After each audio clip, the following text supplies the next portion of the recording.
जय श्री कृष्ण। वसुदेवम सुतम देवम कंस चाणूरमर्दनम देवकी परमानंदम कृष्णम वंदे जगतगुरु। बंधुओं, बहुत बहुत हार्दिक नमस्कार। आज की इस वीडियो में मैं श्रीमद् भगवत गीता के 18वें अध्याय के 66वें श्लोक की व्याख्या करने का प्रयास करूंगा। श्लोक है, भगवान कहते हैं, सर्वधर्मान परित्यज्य मामेकम शरणम व्रज अहम त्वाम सर्व पापेभ्यो मोक्षयिष्यामि मा शुचः। अर्जुन, तू संपूर्ण धर्मों का आश्रय छोड़कर केवल मेरी शरण में आ जा, मैं तुझे संपूर्ण पापों से मुक्त कर दूंगा, चिंता मत कर। बंधुओं, यहां समझने का प्रयास करेंगे कि अर्जुन और भगवान श्री कृष्ण का संवाद है।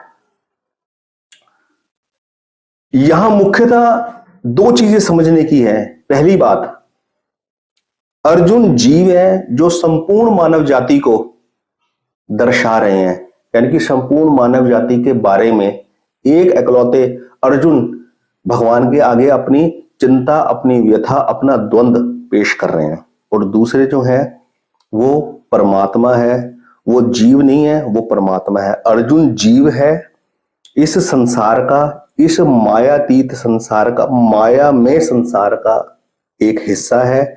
और भगवान जो है वो मायातीत है, यानी कि माया से परे है, वो माया के पति है।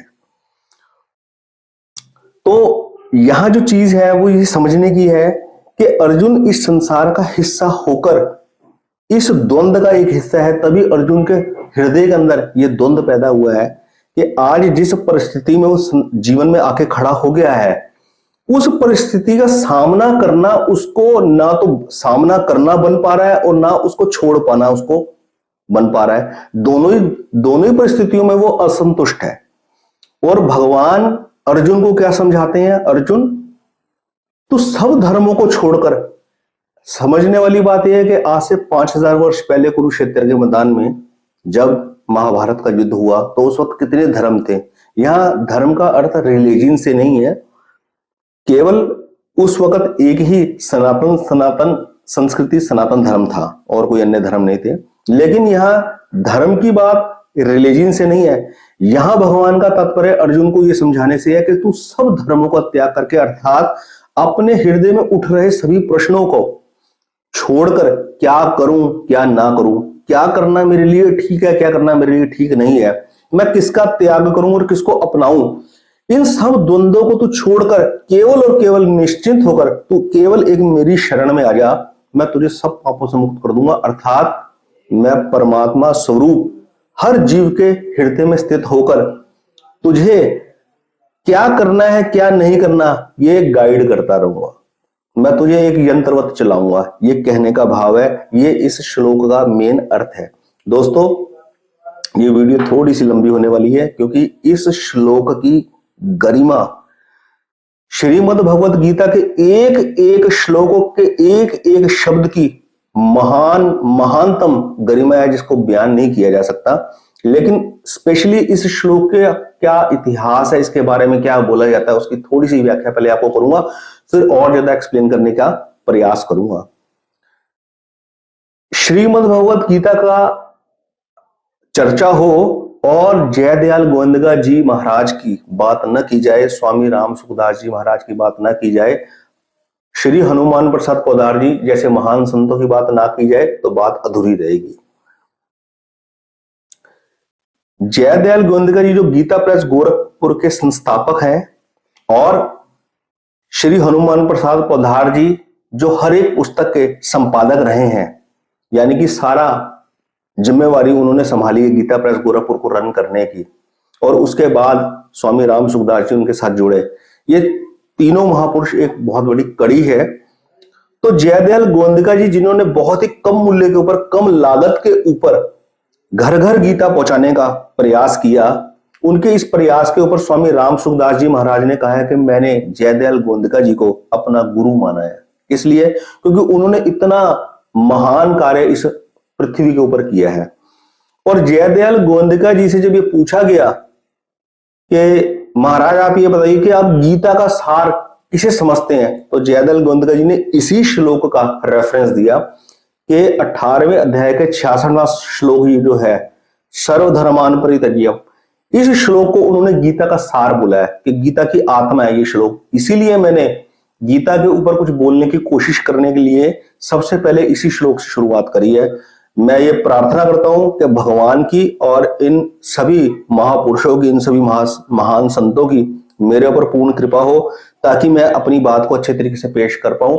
मैं अपना कुछ भी पेश नहीं करूंगा, जो मैंने इनके माध्यम से पढ़ा है, जो इनकी टीकाएं पढ़ी हैं, जैसे जयदयाल गोंदका जी की श्रीमद् भगवत गीता के बारे में टीका है तत्व विवेचनी, गीता प्रेस गोरखपुर से श्रीमद् भगवत गीता पब्लिश होती है, जिसका टाइटल है श्रीमद् भगवत गीता तत्व विवेचनी।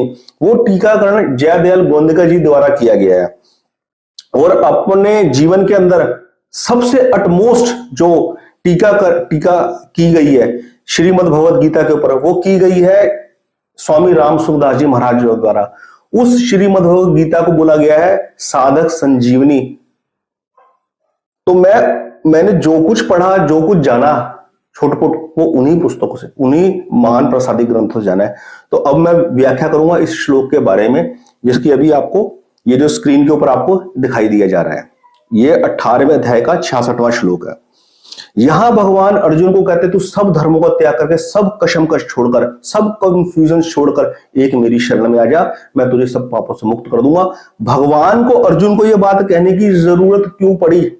क्योंकि अब 18वें अध्याय का 66वां श्लोक चल रहा है। कहने का मतलब उनके बीच में, दोनों के बीच में, अर्जुन और भगवान के बीच में वार्तालाप ऐसे श्लोक वाइज नहीं चला, ऐसे वो सिंपल वार्तालाप चला। उसको महापुरुषों ने, ऋषियों ने कंपाइल कर दिया अलग अलग अध्यायों के अंदर। लेकिन शुरू में जैसे वार्तालाप आरंभ हुआ था, वहां अर्जुन भगवान को क्या बोलते हैं? वो कहते हैं कार्पण्य दोषोपहत स्वभाव पश्चामि त्वाम धर्म सम्मूढ़ चेता यश्रय सया निश्चितम ब्रूहि तन्मे शिष्यस्तेहम शाधि माम त्वाम प्रपन्नम। ये जो श्लोक है, ये दूसरे अध्याय का 7वां श्लोक है, जिसमें अर्जुन भगवान से प्रार्थना कर रहे हैं और कह रहे हैं भगवान, अब मैं अपनी कृपण दुर्बलता के कारण अपना कर्तव्य भूल गया हूं और सारा धैर्य खो चुका हूं। ऐसी अवस्था में मैं आपसे पूछ रहा हूं कि जो मेरे लिए श्रेयकर हो उसे निश्चित रूप से बताएं।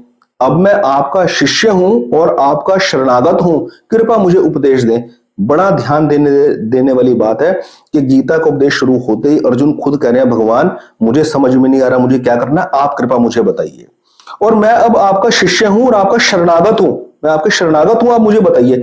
लेकिन एंड में जाके इतना समझाने के बाद, इतना बोलने के बाद भगवान फिर बोल रहे हैं अर्जुन को कि अर्जुन तू क्यों कशमकश में इतना पड़ा हुआ है? तो सारे अपनी कंफ्यूजन छोड़ के, ये मेरा धर्म है, ये मेरा धर्म नहीं है, इन सब बातों को छोड़ के मेरे शरणागत हो जा, मैं तुझे गाइड करूंगा।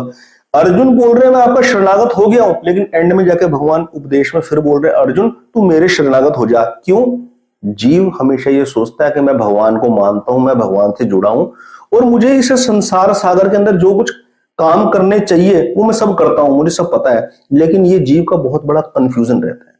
हम एक आम आदमी अपनी जिंदगी के अंदर 4 पैसे कमा लेता है तो वो अपने आप को बड़ा समझदार मानता है कि मैं बड़ा समझदार बन गया हूं, मुझे अपने सभी धर्म पता है, क्या अडॉप्ट करने वाले और क्या त्यागने वाले हैं। लेकिन ऐसा होता नहीं जब तक हम पूर्ण श्रद्धा से, अंतःकरण से भगवान के शरणागत नहीं हो जाते।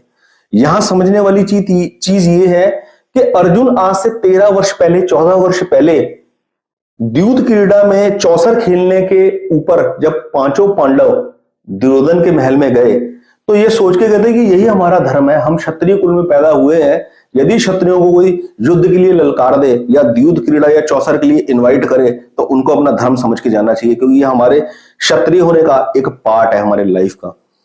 ये उन्होंने अपना धर्म माना और चले गए बिना अपने हितैषी, अपने वेल विशर भगवान श्री कृष्ण की कंसल्टेशन लिए बिना, उनसे पूछे बिना, क्योंकि उन्होंने उसको ये करना अपना धर्म समझा। लेकिन इस ब्लाइंड जनून के अंदर अपने इस जुनून के अंदर वो इस बात का निश्चित करना भूल गए कि हमें अपनी लिमिट कहां तय करनी है। द्यूत क्रीड़ा के अंदर और चौसर के खेल में हमें कहां अपनी एक लिमिटेशन तय करनी है और कहां पर हमें क्विट करना है। उस लिमिट को जब वो क्रॉस कर गए, मेरे कहने का तात्पर्य सिर्फ ये है कि जीव खुद डिसाइड नहीं कर पाता कि मेरा धर्म क्या है, मुझे क्या त्यागना, क्या स्वीकार करना है।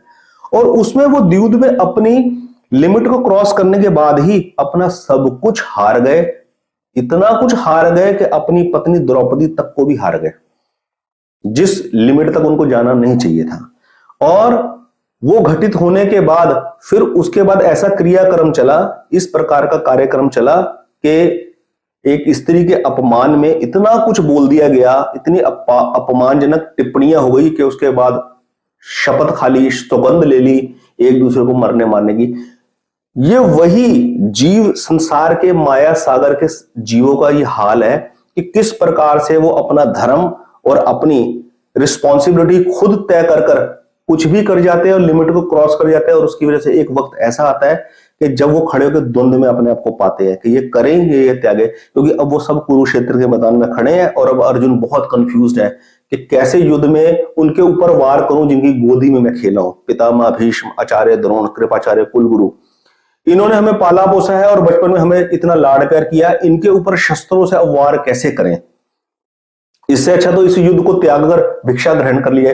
लेकिन भगवान ये कहते हैं कि अर्जुन, जिन कर्मों को तुम अब कर चुके हो, भगवान का एक ना बड़ा एक भगवान के काम करने की एक प्रक्रिया है, भगवान के काम करने की एक तरीका है। जिस प्रकार संसार के अंदर सभी पेड़ पौधों के अंदर रंग, फल, फूल पनप रहे हैं ना बिना किसी शोर शराबे के, पर वो प्रक्रिया चल रही है, ऐसी संसार सागर के अंदर भगवान का एक विधान होता है। वो विधान के अंदर किए हुए कर्मों का फल जब घटित होता है ना, तो भगवान बिल्कुल उदासीन और निश्चिंत बैठते हैं और उन फलों को फिर जीव को भुगतना पड़ता है। आज वही परिणाम है कि कुरुक्षेत्र के मैदान में जिन भी जीवों ने, पितामह भीष्म, आचार्य द्रोण, कृपाचार्य, युधिष्ठिर, भीम, नकुल और ये दुर्योधन, दुशासन, ये सब आज खड़े हुए हैं और इन सबको अपने कर्मों का फल भुगतना पड़ेगा। भगवान अर्जुन को यही समझाते हैं कि अर्जुन, मैं साक्षात मृत्यु हूं और मृत्यु बनकर इस युद्ध भूमि में उतरा हूं।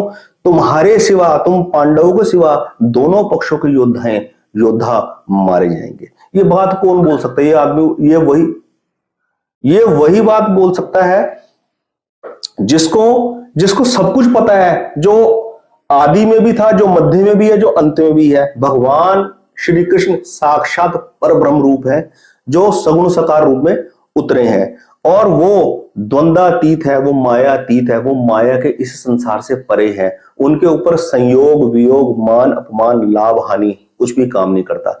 लेकिन अर्जुन जो है वो माया में संसार के अंदर है।